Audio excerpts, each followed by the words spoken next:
안녕하세요. 꼭 한번 사연을 올리고 싶던 40대 여성입니다. 바쁘게 살면서도 늘 이 채널을 켜두고 있답니다. 사람 사는 이야기들을 들으며 같이 욕도 하고 같이 울기도 하고 참 많은 감정을 느꼈던 채널이라 그런지 정감이 가는 거 있죠? 그런 채널에 드디어 제 사연을 올리다니 감개무량합니다. 항상 보면 가슴이 미어지고 가슴 속에서 분노가 차오르는 사연들이 많은데 과연 제 사연은 어떻게 보실지 너무 궁금하네요. 그럼 시작해 보겠습니다. 도시 빈민가가 바로 제가 살던 곳이었죠. 아직도 생각하면 인상이 써질 정도로 생각조차 하고 싶지 않은 그런 곳에서 줄곧 살았습니다. 자식이라고는 딱 저 하나뿐인데 저희 집은 참 힘들었어요. 한 번도 부유했던 적이 없었고 빈민가에서 줄곧 살았던 게 제 일상이고 인생이었는데 저는 적응을 못했습니다. 그곳에서 사는 내내 무서웠고 싫었고 두려웠죠. 방음은 기대도 할 수 없었기에 지나가는 행인들의 웃음소리나 싸우는 소리 등의 별소리가 다 들렸거든요. 간혹 모두 잠든 새벽녘 누군가 고함이라도 치며 욕을 퍼부으면 전 그렇게 무서웠습니다. 밖에서 소리치는 그 사람이 꼭 저희 집에 들어와서 행패를 부릴 것 같았죠. 그렇게 허름했고 보안이라고 기대할 것도 없었습니다. 솔직히 말하면 어린 딸을 키우기에는 최악의 조건인 집이었죠. 물론 형편이 어려우니 어쩔 수 없다는 거 저도 잘 알았습니다. 그러나 제가 이해가 안 가는 부분들이 너무 많았어요.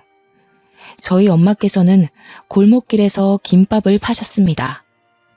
가게가 정식으로 있던 건 아니고 그냥 노점 느낌으로 파신 거지요. 하루 벌어먹고 사는 느낌이었고 저희 집은 이렇게 가난했는데도 엄마께서는 늘 배고픈 사람들에게 김밥을 나눠주셨습니다. 이렇게 되면 재료비만 나가고 버는 수익이 없으니 늘 마이너스가 될 수밖에 없잖아요. 형편이 좋아질래야 좋아질 수도 없었죠. 더 화가 나는 건 없는 살림에 빈민가 이웃들에게 도움을 참 많이도 줬다는 겁니다. 저희도 먹을 게 없어서 늘 배고프게 살아야 했는데 이 집 저 집 돌아다니며 반찬거리도 나눠주시고 김밥도 나눠주셨죠. 제 3자 입장에서 봤을 때는 참 훌륭하고 멋지다고 할 수 있지만 자식 입장에서는 결코 반가운 오지랖이 아니었습니다. 엄마가 이렇게 오지랖을 부리시며 살림을 마이너스로 만들고 있으면 아빠라도 바로 잡아주셨으면 참 좋았을 텐데 두 분은 아주 천생연분이셨죠. 아빠께서는 엄마 못지않게 참견이 많으신 분이셨고 뭔가를 보고 지나치지 못하는 성격이셨습니다. 예를 들어 누군가 괴롭힘을 당하는 것 같다 싶으면 그 현장에 가서 중재를 시키고 화해를 시킨 후 피해자 집까지 데려다주고 안전하게 들어가는 걸 봐야 직성이 풀리는 성격이셨죠. 너무 스트레스를 받았습니다. 정말 어린 나이에는 이런 부모님의 성향을 파악하지 못해서 그냥 저희 집은 가난한 줄 알았어요. 그런데 제가 겨우 10살쯤 되니 보이더라고요. 아, 우리 집은 가난할 수밖에 없구나 싶었습니다. 그래서 저는 이런 부모님께 10살 무렵 이른 사춘기가 온 아이 마냥 자주 투덜거렸죠. 엄마, 제발 김밥 좀 돈 주고 팔라고 했잖아. 나도 배고파 죽겠는데 왜 자꾸 다른 사람들만 챙기냐고. 엄마도 돈 주고 만들면서 왜 남한테 공짜로 주려고 그래? 엄마는 재료비 안 들어? 만드는 시간에 대한 돈은 누가 주는데? 아영아, 우리도 힘들지만 그래도 우리 식구들은 밥은 먹지? 정말 힘든 사람들은 이 밥 한 끼를 못 먹어서 고통스러워해. 조금 더 여유가 있는 우리가 베풀어야 하는 거야. 아, 우리가 왜 베풀기만 하냐고. 아무도 우리 집 안 도와주는데. 내 친구들이 뭐라는 줄 알아? 골목길 김밥 아줌마한테 가서 배고파요 하고 불쌍한 척하면 다 준다고 엄마를 바보 같다고 하잖아.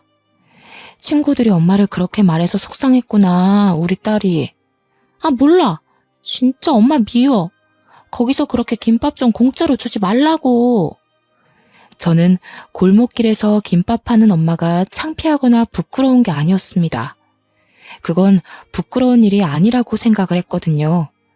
그러나 그 김밥 아줌마가 제 엄마인 걸 모르는 친구들이 자꾸 엄마 욕을 하는 게 너무 싫었던 거죠. 친구들 사이에서 김밥 아줌마는 아주 유명했습니다. 배고프다고 조금만 불쌍한 척하면 김밥 한 줄을 주고 더 불쌍한 척하면 두 줄도 준다고 말이죠. 하나뿐인 제 엄마가 친구들 사이에서 놀림거리가 되는 걸 누가 좋아하겠습니까? 저는 그게 너무 싫었던 겁니다. 그러나 제가 이렇게 말해도 변하는 건 하나도 없었어요. 시간이 갈수록 부모님께 불만은 커져만 갔고 저는 부모님과 대화도 잘하지 않고 매일같이 뾰루퉁하게 삐져 있었습니다. 그러던 어느 날 너무 큰일이 벌어졌죠. 여느 때처럼 학교를 마치고 집에 가는 길에 골목길을 괜히 쓱 봤는데 엄마가 안 계시는 겁니다.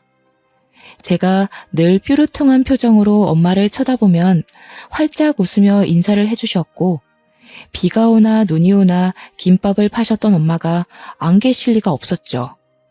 뭔가 이상하다 싶었지만 혹시 집에 계시지 않을까라는 기대감에 집으로 막 뛰어갔습니다. 그리고 그날 처음으로 밤늦게까지 혼자 집에 있어야 했어요. 부모님과 있어도 무서운 그 집에 이유도 모른 채 밤늦게 부모님을 기다리던 저는 공포에 질려 펑펑 울고 말았어요.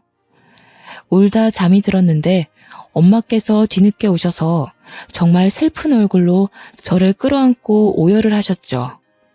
그런 저는 못나게도 왜 늦게 나타났냐며 원망의 말만 내뱉고 말았습니다. 어떻게 나 혼자 두고 지금 올 수 있어? 나 얼마나 무서웠는지 알아? 엄마가 어떻게 된 줄 알았잖아. 아영아, 우리 이제 어쩌면 좋니? 뭐를, 왜 자꾸 우는데? 무서웠던 건 난데. 아영아, 우리 딸, 어떡해 정말. 엄마는 한참 동안 제대로 말도 못하시고 오열을 하셨습니다. 뾰루퉁하게 엄마한테 투덜거리던 저도 뭔가 심상치 않은 분위기를 감지했어요. 10살이면 꽤 어린 나이인데 그 나이 때 느낄 수 있는 가장 큰 공포심과 불안함을 느꼈던 순간이었죠. 저는 점점 말이 없어졌고 엄마의 눈물이 멈추길 기다렸습니다. 한참을 오열하시던 엄마는 제 머리를 쓸어 넘기시고 얼굴을 만지시길 몇 번을 반복하셨을까요? 어렵사리 입을 여셨습니다. 아빠께서 하늘나라로 가셨다고 말이죠. 처음에 엄마께 이 말을 듣고는 아무 생각이 나지 않았어요. 아빠가 하늘나라로 갔다는 것 자체가 실감이 나지 않았습니다. 분명 오늘 아침까지만 해도 아빠랑 인사도 하고 장난도 쳤으니 말이죠. 거기다 고개를 돌려 집을 봤는데 여전히 아빠의 흔적이 다 그대로인데 어떻게 아빠가 하늘나라로 갔다는 건지 모르겠더라고요. 저는 울지도 않았고 그냥 가만히 멍하게 있었습니다. 한참을 엄마와 시간을 보내고 대화를 한 후 장례식장으로 갔는데 아빠 영정사진을 보고 조금씩 감정이 이상했어요. 너무 어려서 저게 영정사진인지도 몰랐고 그냥 아빠 사진이 큼직하게 있다는 정도로 인식했는데 아빠 지인들과 가족들이 너무나도 슬프게 우는 겁니다.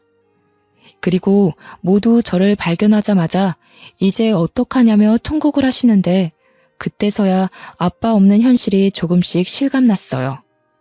아빠가 정말 세상을 떠나셨더라고요. 제가 고작 10살이었고 아직 하고 싶은 것도 많았고 못 해본 게 너무 많았는데 그냥 그렇게 하루아침에 가셨습니다. 솔직히 이별이란 게 뭔지 제대로 느끼지도 못할 나이에 아빠를 보내야 해서 마음껏 아파하지도 못했습니다. 그런데 더 아픈 건 아빠가 하늘나라로 가신 이유였죠. 불의를 보면 못 참는 우리 아빠가 길을 걷다가 동네 양아치들에게 맞고 있는 남학생을 발견했다고 합니다. 그런데 학생들끼리 치고받고 싸우는 수준이 아니라 정말 심각하게 구타를 당하고 있었고 이건 아빠가 나선다고 중재될 게 아니었죠. 당연히 경찰을 불러서 해결을 했어야 했는데 아빠는 다급한 마음에 스스로 나섰고 학생을 지키기 위해 대신 심한 폭행을 당하셨습니다. 폭행의 정도가 너무 심했고 아빠는 어떻게 해보지도 못하시고 현장에서 심장마비로 가셨다고 하셨죠. 너무 억울하고 분하지만 안타까운 건 제가 너무 어렸고 엄마께서는 그 당시에 아빠를 잃고 경황이 없으셔서 그 양아치들에 대한 법적 조치를 제대로 하지도 못하셨습니다. 한 가정의 가장을 하루아침에 떠나보내게 만든 그 양아치 학생들은 고작 강제 전학 조치만 내려졌죠.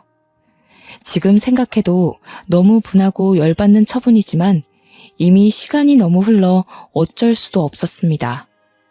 명백하게 사람을 죽였는데 어떻게 강제 전학가는 걸로 끝이 났을까요? 그들에게 강제 전학은 벌도 아니었을 겁니다.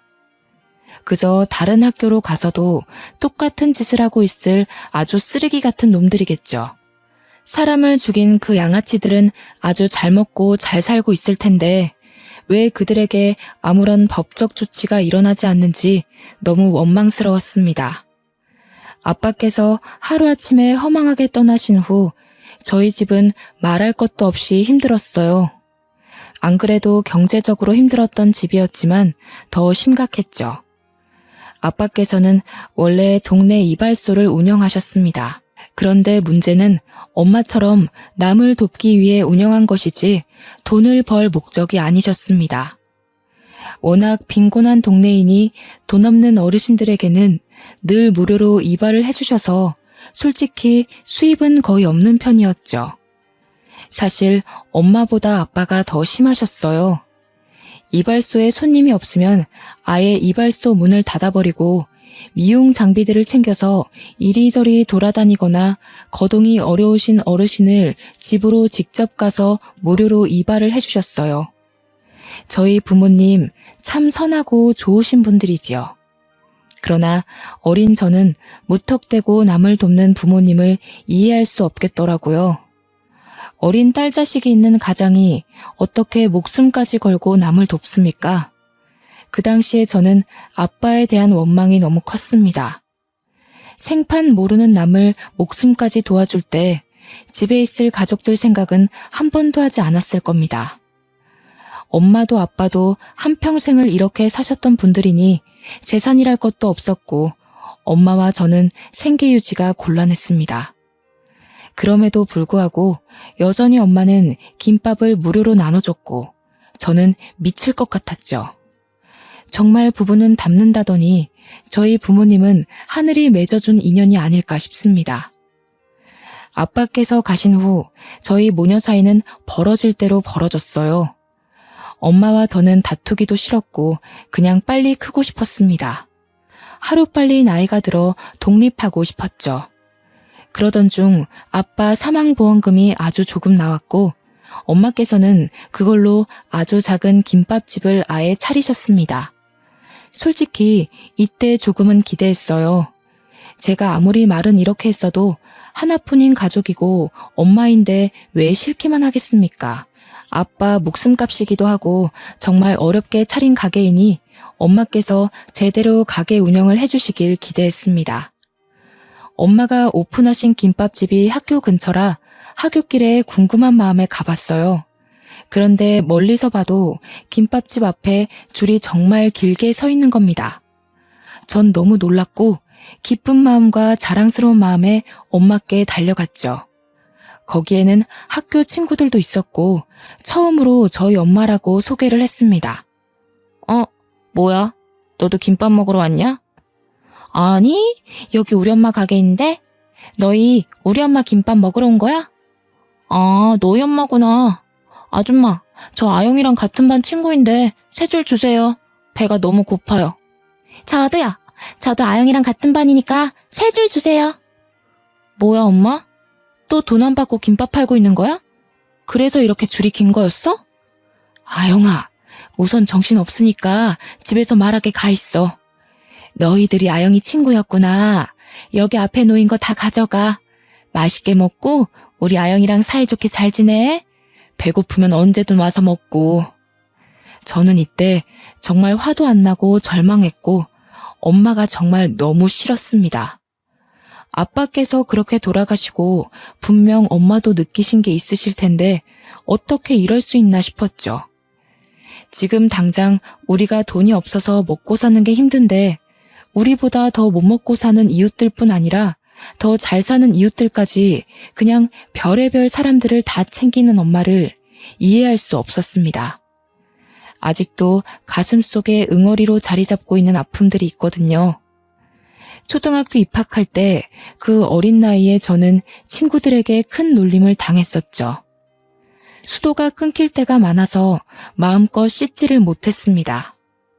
그렇다 보니 옷매무새가 깨끗한 것도 아니었고 살도 새까맣게 때가 타 있으니 늘 놀림거리였죠. 심지어 옷은 늘 같은 것을 입다 보니 해져 있어서 친구들은 저를 보고 냄새나는 거지라고 놀렸어요. 제가 이렇게 놀림 당하는 걸 엄마께서는 알고 계셨는데 우는 제게 이런 말씀을 하셨습니다. 우리보다 더 못 사는 사람들이나 도움을 필요로 하는 사람은 늘 도와줘야 한다고 말이죠. 안 그래도 엄마에게 감정이 좋지 않았는데 그 순간 모든 기대가 무너졌고 그 이후 저는 엄마는 어떤 소통도 하지 않았습니다. 그렇게 사춘기가 되었고 저는 꽤 엇나가는 삶을 살았어요. 지금 생각해보면 후회스럽고 창피하지만 중학교를 다니며 나쁜 건 다 했습니다. 우연히 어울리게 된 친구들이 길거리에서 담배 피고 나쁜 짓 하는 양아치들과 친했는데 저도 자연스럽게 그 무리에 섞여 놀았죠.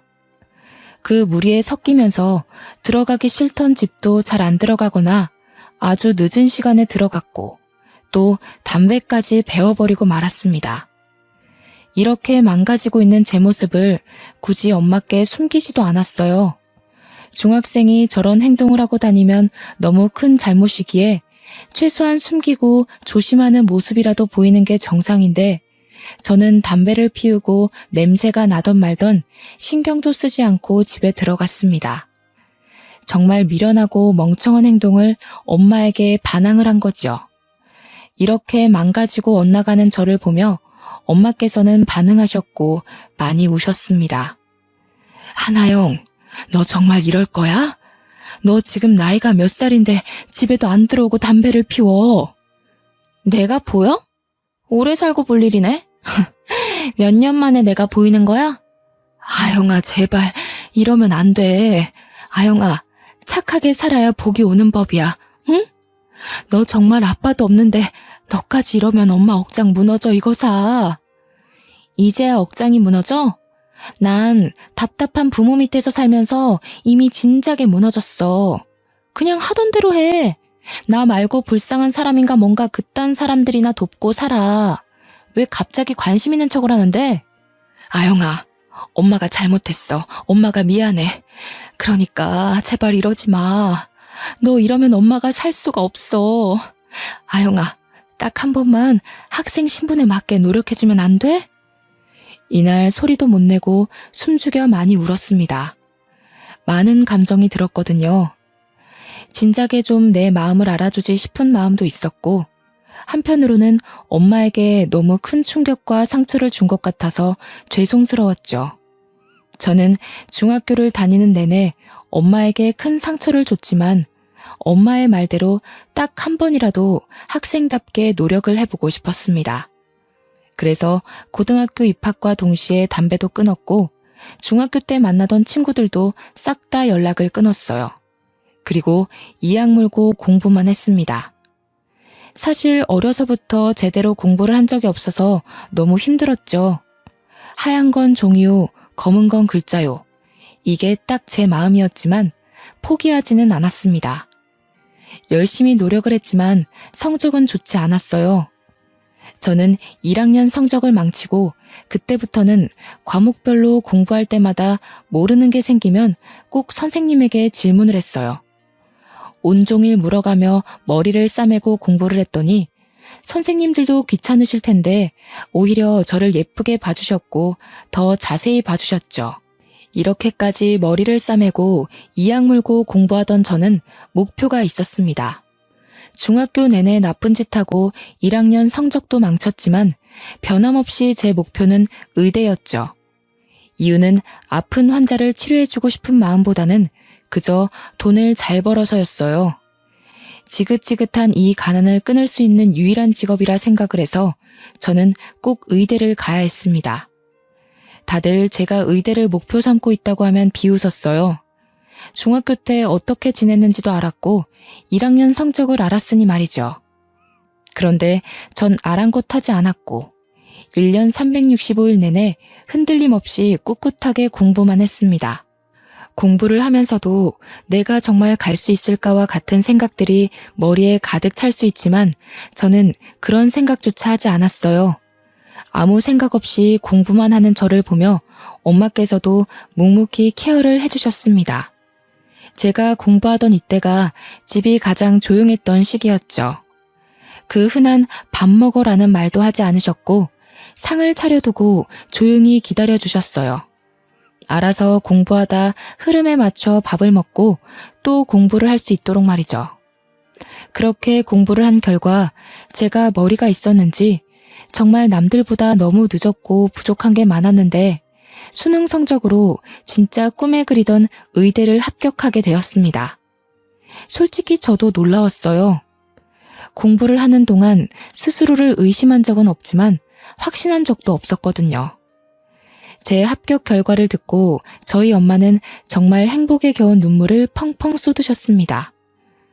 엄마, 나 할 말 있는데. 그 결과 나왔지? 우리 딸 괜찮아. 의대만 뭐 대학이야?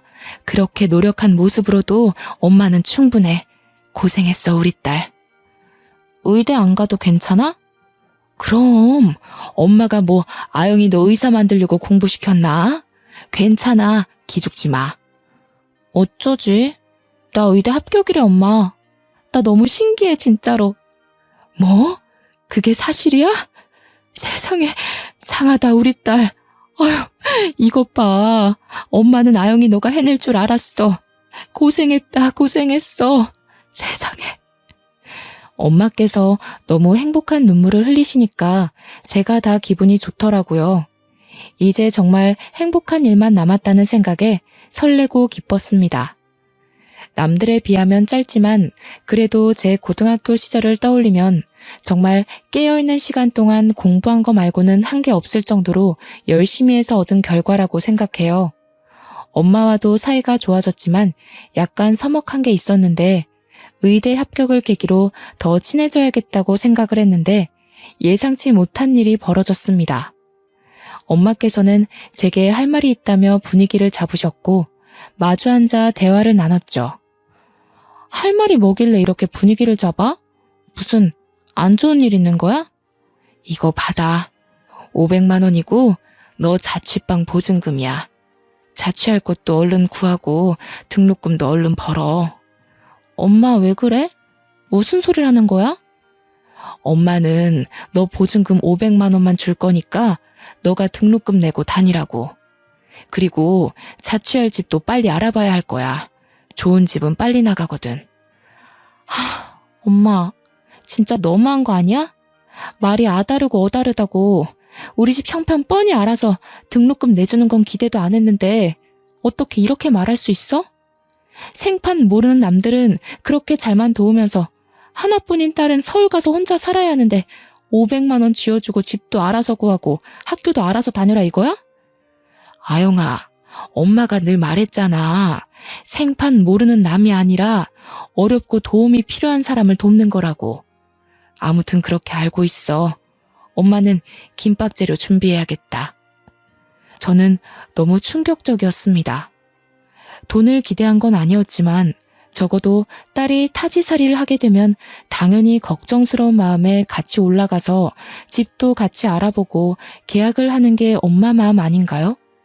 저 당시에 제 마음은 500만 원 쥐어주고 너 살 집까지는 구해줬으니 이제 알아서 살으라고 하는 것 같았습니다. 그래서 너무 서운했고 마음이 아팠어요. 의대는 등록금도 너무 비싸고 심지어 6년 동안 공부해야 돼서 돈이 많이 필요했기에 막막했습니다. 그렇게 꿈꾸던 의대에 합격해놓고 이렇게 슬플 줄은 몰랐죠. 비록 중학생 때 정말 나쁜 행동을 했었지만 고등학생 때 정신을 차리며 의대 합격이라는 기쁨을 엄마께 안겨드리면서 모녀 사이가 많이 회복될 거라고 기대를 했습니다. 그러나 그 말을 듣고 다시 한번 굳게 마음이 다쳤죠. 홀로 서울에 어렵게 터를 잡았지만 당장 먹고 살 게 문제였습니다. 여전히 공부에 손을 놓을 수는 없었고 일은 해야 했기에 너무 막막했어요. 한참을 고민한 끝에 저는 제 학부를 강조해서 고액 과외들만 하며 돈을 벌어서 공부를 했고 정말 힘겹게 의대를 졸업했습니다. 다시 대학생으로 돌아가라고 하면 죽어도 돌아가지 못할 정도로 힘들게 살았죠.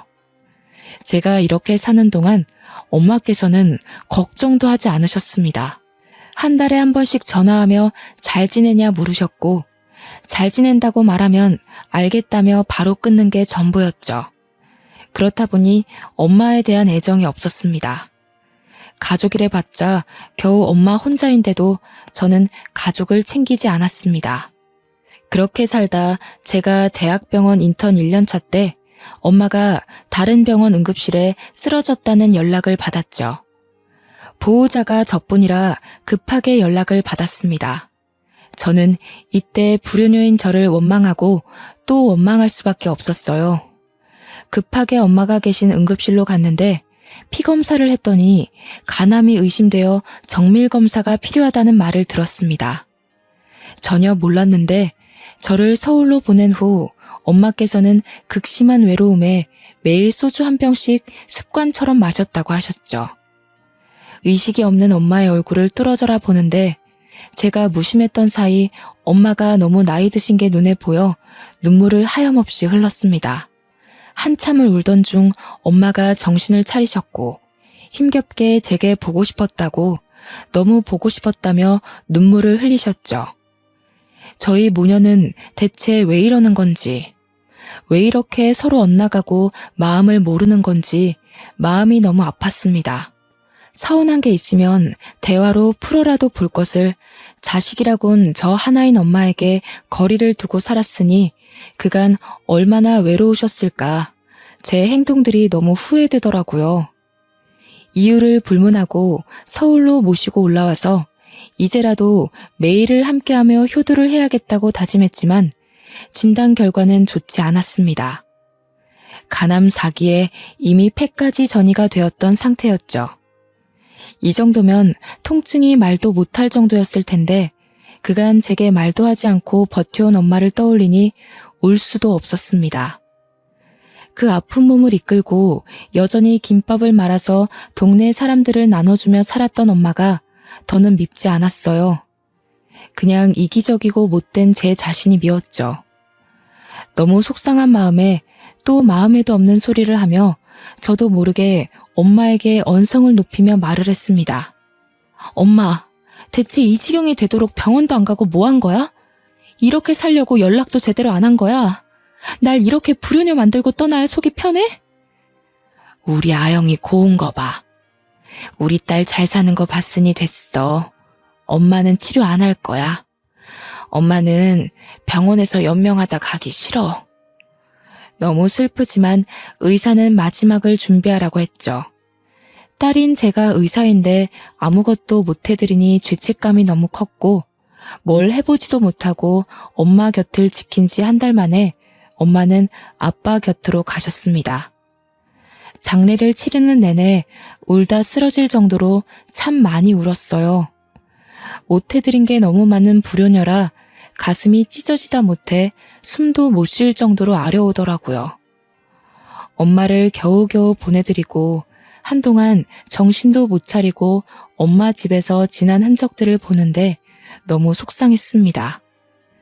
여전히 낡은 이 집에서 아빠도 없이 저도 없이 홀로 얼마나 외롭고 쓸쓸했을까 싶었죠. 심지어 정말 많이 아팠을 텐데 그 작은 곳에서 괴로운 고통 참아가며 살았을 엄마를 떠올리니 제 자신을 참을 수가 없었습니다. 엄마 입장에서는 딸 하나뿐인데 그 먼 서울 땅에 홀로 보내면서 얼마나 걱정이 많으셨을까요? 이걸 제가 조금만 더 빨리 알아채고 이해했더라면 엄마를 이렇게 후회 속에 보내지 않았을 텐데 말입니다. 저는 엄마의 장례를 치르고 도저히 서울로 바로 올라갈 수 없었고, 휴가를 낸 후 엄마가 살던 집에서 시간을 조금 보냈어요. 반성도 했고 후회도 하다가 문득 부모님과 함께 행복하게 웃던 저희 가족의 모습이 생각나면 웃다가도 울음을 터뜨리고 말았습니다. 그렇게 겨우 엄마를 가슴에 묻고 하나씩 정리를 했어요. 엄마의 흔적이 남은 김밥집은 팔아버렸고 그 동네와는 아예 영원히 안녕해버렸죠.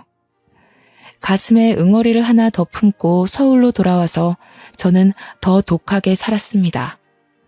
레지던트 생활을 끝낸 후 이비인후과 전문의가 되었는데 이때 동네 병원을 개원할 수 있었지만 아직 돈이 그렇게 여유롭지 않아서 종합병원에 들어갔죠. 혼자 생활이 점점 익숙해지다 보니 외롭기도 하고 남자를 만나볼까라는 생각이 들더라고요. 마음도 많이 평온해졌고 여유도 생겼거든요.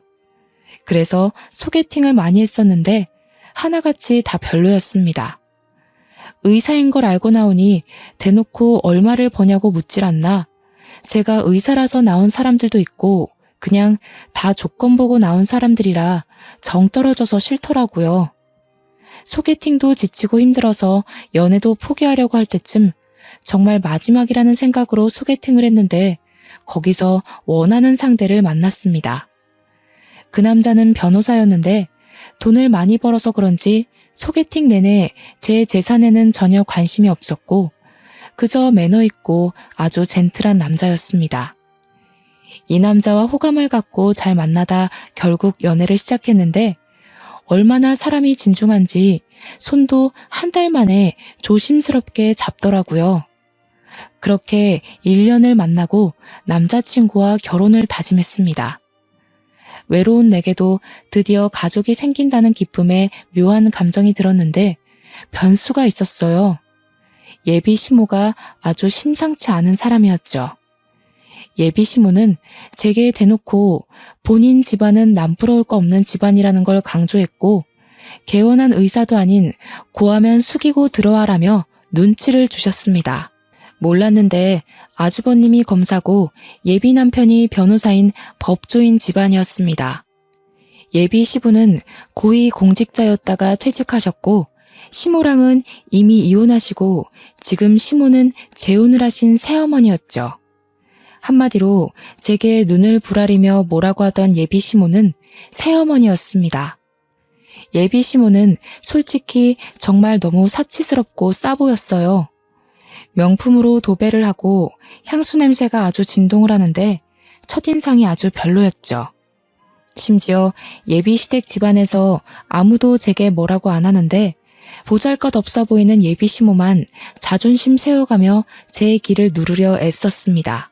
그러나 저는 절대 쉽게 지지 않는 성격이라 굳이 남자친구에게 말하지 않고 예비 시모를 상대해주고 있었죠. 이런 제 모습에 열받았는지 하루는 저를 고급 레스토랑으로 부르더라고요. 기꺼이 그 고급 레스토랑으로 가드렸죠. 어머, 눈이 왜 그렇게 동그랗니? 아, 하긴 너 같은 고아 출신이 이런 고급 레스토랑에 발길이나 해봤겠니? 다 내 덕인 줄 알아. 아, 네. 음식은 내가 알아서 시켰어. 어차피 넌 고아 출신이라 메뉴판 봐도 모를 것 같아서. 그나저나 없이 산 사람들이 이런 곳에서 밥 먹으면 체한다던데. 너 뭐 소화제라도 먹어야 하는 거 아니니?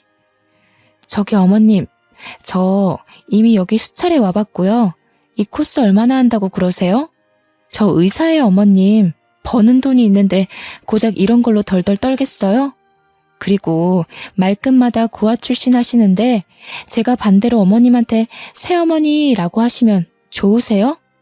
뭐야? 너 미쳤어? 새어머니? 너 이거 감당해야 할 거야? 감당이라... 뭐 고자질 하시게요? 하세요. 상관없거든요. 못할 말 뱉으신 건 어머님이니까 전 괜찮아요. 아, 참고로 이 대화는 녹음했으니까 수정하지 마시고 있는 그대로 고자질하세요, 어머님.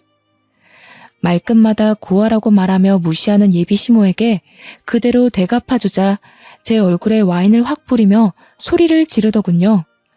순식간에 주변 사람들 모두 웅성거리며 시선이 집중되었지만 아랑곳하지 않고 끝까지 까랑까랑하게 말씀하셨죠. 야, 고아 따위가 어디서 감히 자존심을 세우고 있어? 내가 너보다 훨씬 오래 살았는데 감히 너 따위가 누굴 가르치고 있어? 너 의사 배지 달면 뭐 인생이 바뀔 줄 알았어? 착각하지 마. 그래봤자 넌 부모도 없고 쓸모도 없는 고아년이야. 겸상해주니까 이게 기어오르고 있네. 그때 레스토랑 주인이 갑자기 제게 다가와 말을 걸었습니다. 저 말씀 중에 죄송하지만 혹시 한동현 씨 딸 하나영 씨 맞으세요? 네, 맞는데 저희 아빠 이름을 어떻게 아세요? 맞구나. 아영이 정말 반갑다. 아니, 그나저나 어쩌다 이런 수준 떨어지는 여자랑 겸상을 하고 있는 거야? 저에게 아버지 성함을 묻고는 갑자기 저한테 아는 체를 하시더라고요. 너무 당황스러웠는데 얼굴을 자세히 보니 20여 년 전 저희 아버지가 살려준 학생의 아버지더라고요. 그때 아버지 장례식장에 와서 하염없이 눈물을 쏟으며 너무 감사하다고 이 은혜를 어떻게 갚아야 될지 모르겠다던 아저씨였어요. 저를 어떻게 기억하고 말을 거셨는지 모르겠지만 저는 시어머니 될 사람한테서 와인을 뒤집어 쓴 탓에 제 꼴이 말이 아니었죠. 아저씨는 제게 깨끗한 수건을 가져다 주시고는 예비 시모에게 당장 경찰 부를 테니 영업 방해죄로 신고하겠다고 으름장을 놓으셨어요. 뭐야? 이 레스토랑 주인이랑 네가 어떻게 아는 사이야? 참나, 너 때문에 수준 떨어져서 내가 다시는 이 레스토랑 안 온다. 어쩜 고아년한테 아는 체를 하지? 격식 떨어지게. 이 여자 한동안 조용하더니 어디서 또 영감 하나 잘 물었나 보네. 당신 2번 다시 내 가게에 얼씬도 하지 마. 당신같이 늙은 남자 등쳐먹고 사는 인간들 대접하려고 최고급 재료들로 엄선된 요리 제공하는 거 아니니까. 당신은 저기 밑에 편의점에서 라면이나 먹지 그래? 아참, 그리고 내가 이미 경찰 불러놨으니까 조서 쓰러 갈 준비나 해. 레스토랑 주인 아저씨의 말에 시모는 얼굴이 새하얗게 질려서 계산도 안 하고 황급히 도망쳤습니다. 격식 떨어지는 발걸음으로 말이에요. 그 여자가 레스토랑을 떠나고 저는 직원 휴게실로 들어가서 아저씨가 주신 옷으로 갈아입었습니다. 몇십 년 만에 보는 얼굴이라 저도 너무 반갑더라고요. 뒤늦은 회포를 풀듯 저희는 가게가 마감할 때까지 서로의 안부를 물었습니다. 내가 너를 얼마나 찾고 있었는데 이렇게 만나니? 세상에. 너네 아버지가 우리 수호 살려주고 황망히 떠날 때 억장이 무너지는 줄 알았단다. 왜 신은 착한 사람을 먼저 데려가시는 건지. 너네 부모님이 얼마나 착한 분들이신데 아직도 너네 어머님이 싸주신 김밥이 생각난단다. 그래서 김밥집도 찾아가 봤는데 이미 가게를 정리했더구나. 어머님은 잘 살고 계시니? 아, 저희 어머니 4년 전에 돌아가셨어요. 제가 말을 안 해서 모르셨겠네요. 간암 때문에 그렇게 됐습니다. 아이고, 내가 너네 부모님한테 갚을 은혜를 어떻게 갚으라고 이렇게 급하게 떠나신 거니? 난 아직도 너네 부모님을 뵐 면목이 없구나. 찢어지게 가난했던 우리 가족, 그리고 우리 수호를 살려준 너희 집에 보답하기 위해 돈을 모았단다. 자, 이것 받으렴. 그렇게 건네받은 통장에는 무려 20억이 들어있었습니다. 손사래를 치며 너무 큰 돈이라 받을 수 없다고 했지만 아저씨는 눈물까지 보이시며 제발 받아달라고 죽기 전에 꼭 은혜를 갚아야 한다며 통장을 제 손에 쥐어주셨어요. 아영아, 아저씨가 요식업으로 정말 성공했거든. 고급 레스토랑만 해도 전국에 수십 개 차렸어. 여기가 본점이고. 내가 언젠가 너희 가족 만나면 꼭 주려고 모아둔 돈이야. 드디어 줄 수 있다니 너무 기쁘다, 아영아. 이것밖에 못 줘서 아저씨가 너무 미안해. 그렇게 20년간 쌓인 이야기 보따리를 풀었고 아저씨는 우리 부모님한테 은혜를 갚고 싶은 분들이 정말 많다고 하시며 옛 동네에 사셨던 주민들에게도 소식을 전해주셨습니다. 아저씨의 차를 타고 다 함께 부모님 빈소에 인사를 하러 갔습니다. 세상에, 아영엄마, 뭐가 그렇게 급하다고 떠났어. 내가 아영엄마가 싸준 김밥 덕분에 죽고 싶은 마음을 꾹 참고 매일매일 살려고 노력했어. 그 김밥 없었으면 우리 가족은 다 굶어 죽고 이 세상에 없었을 거야. 이 말을 너무 뒤늦게 말했다, 그치? 아영이가 참 이쁘게 곱게 컸네. 하긴 엄마 아빠가 그렇게 인물이 좋으니 아영이도 그렇지. 이제 우리가 있으니까 아영 엄마, 아영 아빠 하늘에서 보고 있지? 우리가 아영이 잘 키워줄게. 걱정 말고 맡겨줘. 살아있을 때 갚지 못한 은혜는 내가 죽을 때까지 우리 아영이 도와주며 갚을게. 날 좋은 날 하늘에서 다 같이 봅시다. 고마웠어. 아휴, 왜 이렇게 눈물이 나는지 모르겠네. 그동안 얼마나 마음고생이 심했어 그래. 고생했다. 고생했어. 이제는 여기가 다 이모고 삼촌이고 엄마고 아빠라 생각하고 살아라. 아영아 알겠지? 다들 왜 우세요, 좋은 날에. 워낙 형편이 어려운 주민들이 많아서 대부분 그대로 살고 계셨지만 레스토랑 아저씨처럼 성공하신 분도 계셨습니다. 제가 좋은 소식 들고 왔으면 좋았겠지만 예비 시모로 인해 파혼을 결정하며 어깨가 조금 무겁더라고요. 그래도 조금 속 시원했던 건 예비 시모와의 대화 녹취본을 시댁 식구들 카카오톡에 전부 보내버렸습니다. 처음에 남자친구에게 파혼하자고 했더니 너무 당황해하며 우리가 어떻게 헤어지냐고 이유가 뭐냐고 난리가 났었죠. 그래서 전 대답도 하지 않고 그냥 저 녹취본 파일을 보내줬습니다. 예비 시모가 시댁 식구들 앞에서는 현모양처에 아주 교양 있는 척을 다 떨었을 텐데 아마 그 녹취본을 들은 식구들의 충격은 굉장할 거예요. 그렇게 2주가 지날 때쯤 뜬금없이 예비 시부가 연락 와서는 잠시만 자기를 만나줄 수 있냐고 부탁하는 거예요.